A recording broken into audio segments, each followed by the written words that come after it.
नमस्ते। आज हम एक कहानी की गहराइयों में उतरने वाले हैं और ये कोई ऐसी वैसी कहानी नहीं है।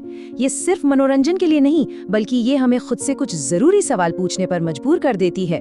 कहानी है एक नागिन के श्राप की, एक बेटे के अटूट प्यार की और हाँ, आत्मा की एक ऐसी सफर की जिसे भूलना मुश्किल है। तो चलिए साथ मिलकर इस रहस्य की परतें खोलते हैं। और कहानी की शुरुआत होती है इन दिल को छू लेने वाले शब्दों से। ये शब्द है हमारी कहानी की नायिका नैना के। और सुनिए, ये सिर्फ उसका परिचय नहीं है, नहीं, ये तो एक बहुत गहरे दर्द और एक भयानक रहस्य की पहली झलक है।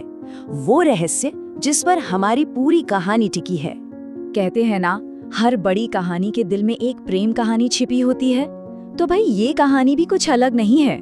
इसमें हम मिलते हैं माधव से, जो एक सीधा साधा लकड़हारा है, और नैना से, जो एक शापित नागिन है। सोचिए, दो बिल्कुल अलग दुनिया के लोग, लेकिन किस्मत ने उन्हें एक ऐसे धागे में पिरो दिया, एक ऐसे प्यार की शुरुआत हुई जिसे एक बहुत ही भयानक श्राप की आग से गुजरना था। तो देखिए, ये कहानी 20 सालों में फैली हुई है। 20 साल जिसमें प्यार भी है और दुख भी। पहले साल माधव को शापित नैना मिलती है, वो उसे बचाता है। दूसरे ही साल दोनों को प्यार हो जाता है और वो श्राप की परवाह किए बिना शादी कर लेते हैं। लेकिन तीसरे साल जैसे ही नैना अपने जुड़वा बेटों को जन्म देती है, श्राप अपना असर दिखाता है और वो एक पत्थर की मूर्त बन जाती है। और फिर 20 साल की खामोशी के बाद उसके बेटे आर्यन को अपनी माँ की ये सच्चाई पता चलती है। यहीं से शुरू होती है उसकी वो खोज जो लगभग नामुमकिन लगती है। और अब कहानी में एंट्री होती है हमारे हीरो आर्यन की।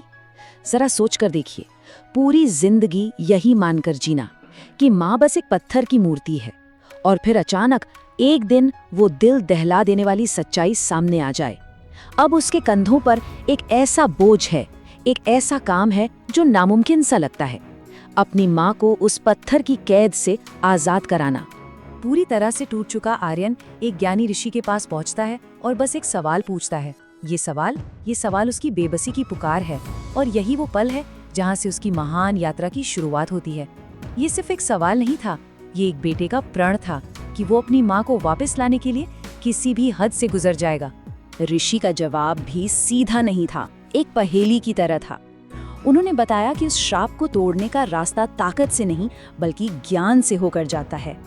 आर्यन को 7 रहस्यमयी सवालों के जवाब ढूंढने होंगे, और सबसे बड़ी बात ये थी कि हर सही जवाब के साथ उसकी माँ का एक हिस्सा धीरे धीरे जिंदा होने लगेगा। और बस यहीं से कहानी एक बहुत ही दिलचस्प मोड़ लेती है। आर्यन की ये जो खोज है, ये कोई तलवार और ढाल की लड़ाई नहीं है, नहीं, ये तो ज्ञान और खुद को जानने की, यानी आत्म खोज की यात्रा है। ये जो 7 सवाल है ना, असल में ये 7 सबक हैं, 7 पाठ जो उसे ज्ञान के रास्ते पर आगे ले जाएंगे। हर सवाल एक इम्तिहान है और हर जवाब एक नया खुलासा। ये 7 सबक समझ लीजिए कि ज्ञान पाने की 7 सीढ़ियां हैं। उसे क्या क्या सीखना था? पहला, निस्वार्थ कर्म, मतलब फल की चिंता किए बिना काम करना। दूसरा, क्षमा का पाठ, ताकि वो अपने गुस्से पर काबू पा सके। तीसरा, संतोष का सबक, ये समझना कि असली दौलत क्या है। चौथा, वर्तमान में जीना, मौत के डर से आजाद होना। पांचवा, कड़वे सच को मीठे झूठ से ऊपर रखना। छठा, त्याग का असली मतलब समझना। और आखिर में 7वां और सबसे जरूरी, अपने सच्चे मैं को पहचानना। अब जरा उसकी तीसरी परीक्षा को देखिए। वो एक ऐसे राज्य में पहुंचता है जो पूरा सोने का है। वहां का राजा तो सोने के ढेर पर बैठा है, लेकिन उसकी प्रजा भूख से मर रही है। इसी अजीब से मंजर को देखकर आर्यन एक बहुत गहरा सबक सीखता है। वो समझ जाता है कि असली दौलत सोना या ताकत नहीं है, असली धन तो संतोष और करुणा में है। असली खजाना बाहर नहीं, अपने अंदर होता है। चौथी परीक्षा तो और भी कठिन थी। वो उसे समय की घाटी में ले जाती है, और वहां उसके सामने एक बहुत ही मुश्किल चुनाव रखा जाता है।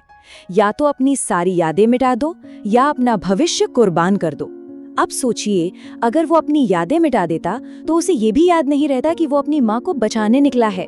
इसलिए वो बिना एक पल सोचे अपने भविष्य का त्याग कर देता है। ये साबित कर देता है कि उसके लिए उसका मकसद उसकी अपनी जिंदगी से भी बढ़कर है। 5वां सबक था इच्छा शक्ति का इम्तिहान।